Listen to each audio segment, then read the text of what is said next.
First, I want to thank you for your work on sharing stories of scammers and getting the word out to warn people of the signs. With that information, I was able to spot a red flag when I received a message from Darrin on FB. It was something like, "Hello, how are you? I'd like to be friends and get to know you." I replied to him with, "That was backwards. First, you get to know someone, then you become friends." He asked what I did for a living, and I told him nothing. I was retired. I took the time to do Google search with his FB pic. I found he was using a stolen picture, and before he could lie, I told him I knew his job and just read where he agreed to continue another year. I told him I knew he was an important general of NATO. He appeared to be taken back. He didn't deny, but continued questioning me. I told him I was an heir to the MGM founder and was left with 4 casinos for my brother and I to share. I told him I had 2 children, 8 grandchildren. He continued to ask that I download Google Hangout chat.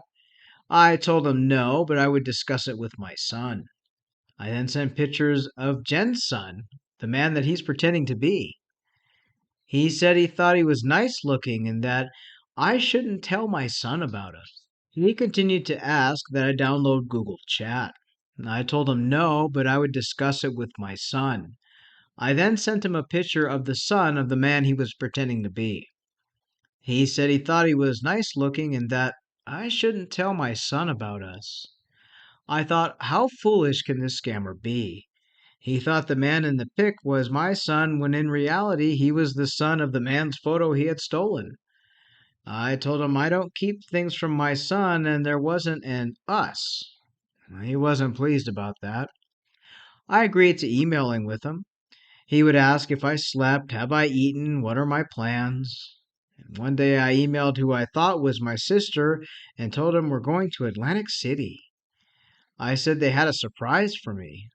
He said my sister was pretty like me, not recognizing the woman in the pic was the wife of the general he was portraying. I got a big laugh.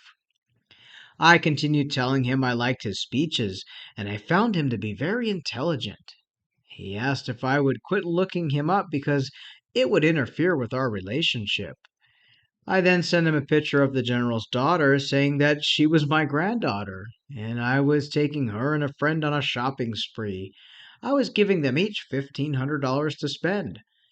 Of course, he didn't recognize the daughter of the general, and he made the following remarks. Quote, "No, I have nothing to hide. That's why I open up to you about myself and my life. I don't want to be feeling different. That's why I just want both of us to be talking and stop checking about me on the internet because it may confuse our conversation." I told him my son and I went for a walk on the beach. When we returned, he asked if I'd had fun. I told him we had a great time, and we bought fresh pineapple to make drinks later. I told him about you, and he said to be careful. He said, trust my judgment and not to send money to anyone. I said, why would the Secretary General of NATO need any money anyways? And he said I was right. Scammers aren't that foolish to use high profile persons to scam someone. Anyhow, it was time to cut the pineapples. He kept pressuring me to get Google Chat or give my phone number. Then in frustration, he said he didn't think that I trusted him. I was getting tired of his scamming game, and here is how it ended. Darren said, quote, "You don't want to get Google Chat or number. That means you aren't ready for any friendship or anything else." My response, "I do have my reasons for not trusting you." Darren, quote, "Then is okay. You shouldn't waste your time talking, okay?"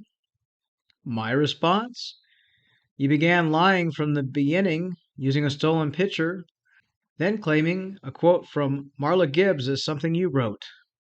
You said you had 2 daughters. When I sent a picture of this man's daughter as my granddaughter, you didn't recognize her.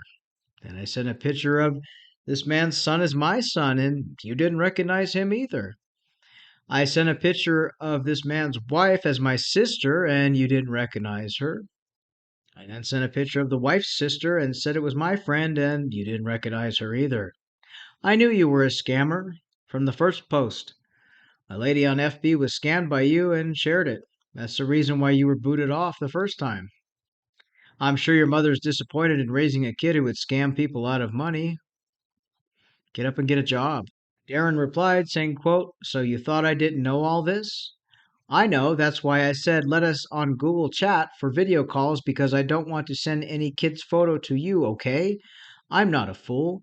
Who's the lady you claim was scammed by me? If you can't provide her name, then you lying, okay? I know that's why I don't text much since the days you sending pics, okay?"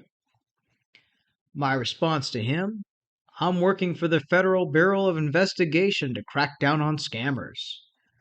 Darren replied, "That's your own issue, okay?" "To arrest who? I'm so ashamed of you, okay?" Well, he ended it with being ashamed of me. This was July of 2023. A year later, I find this man's picture under a different scammer's name.